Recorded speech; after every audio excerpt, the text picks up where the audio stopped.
taariikhda wadanka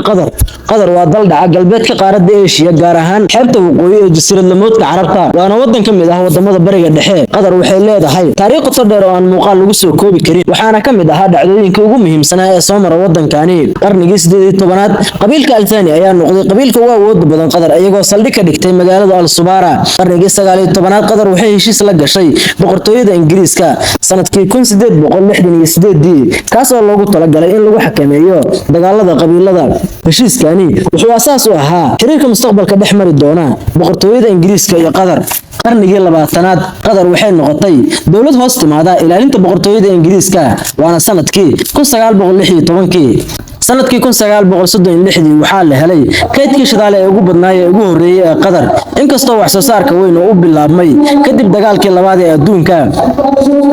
sanadkii 1971 Qatar waxay ku dhawaaqday madax-bannaanideeda kadib markii ay ka baxday heshiiskii ilaalinta boqortooyada Ingiriiska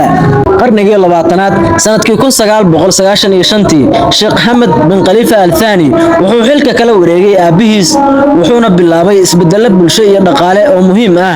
sanadkii 2006 Qatar waxay martigelisay ciyaaraha Aasiya oo ahaa dhacdo weyn oo ka dhacda Aasiya sanad kasta